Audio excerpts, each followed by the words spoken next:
Bonjour my friends, I'm Frankie and welcome to Club Foodie. We love Thanksgiving and every year I buy a big turkey. The reason behind it is I end up with lots of leftovers so I can make my favorites, like turkey zucchini boats, turkey croquettes, turkey chili, turkey a la king, pot pies, turkey tetrazzini, and many others, including this one. In today's episode, I'll show you how to make my turkey pasta casserole. Who doesn't like a delicious casserole? And this one fits the bill. With great ingredients, this is a flavorful way to use up your leftovers, and also it's a tasty change. So my friends, let's get cooking. The first thing we'll do is to cook the pasta in salted boiling water according to the package directions. You can either use penny or rigatoni, your choice. Now in a large deep skillet over medium-high heat, we'll add oil as well as butter. When it starts sizzling, we'll add the onions and saute them for 3 minutes. To this, we'll add the mushrooms, and lots of them, and cook for about 5 minutes, stirring constantly. By the way, this is the hardest part of the recipe. Not so bad, right? Next, we'll add 3 very large pressed cloves of garlic and saute for only 1 minute before seasoning with ground sea salt and freshly ground black pepper. We'll give a quick stir and then pour in the chicken broth.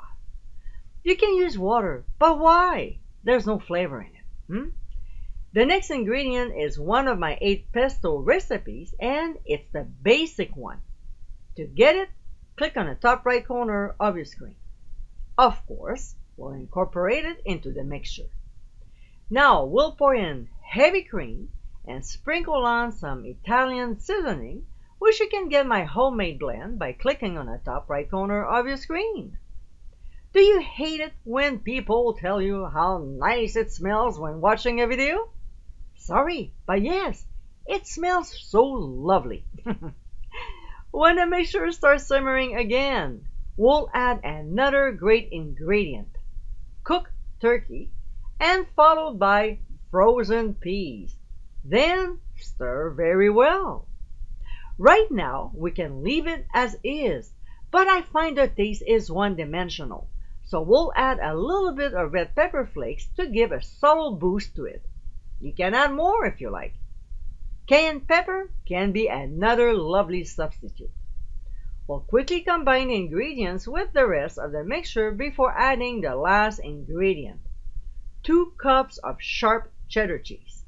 I'm using white because that's what I had on hand, but you can always use the orange one, as long as it's sharp. It gives more flavor. After stirring very well, we'll taste and adjust if necessary. Then we'll add our drained cooked pasta. If your pasta is done way before adding it to the skillet, there's a trick I share on the blog, so check it out. Yes, we'll stir one more time. After everything is nicely blended, we'll transfer the mixture to a lightly greased 9 by 13 inch baking dish and spread it out evenly using a spatula. We'll sprinkle on the remaining cup of cheese, cover tightly with foil, and transfer to a 375-degree preheated oven. We'll bake for 20 minutes. When time is up, we'll remove from the heat, let it rest for 5 minutes before sprinkling on some fresh chopped parsley and serve. And my friends, this is our turkey pasta casserole. This dish is so savory, perfect for the fall season. It's also a great recipe to use up your leftover turkey. This is a delicious casserole to serve to your family after the holidays. I hope you give it a try soon, and be sure to visit clubfoodie.com for ingredient amounts, directions, and more info. Until next time, my friends, bon appétit!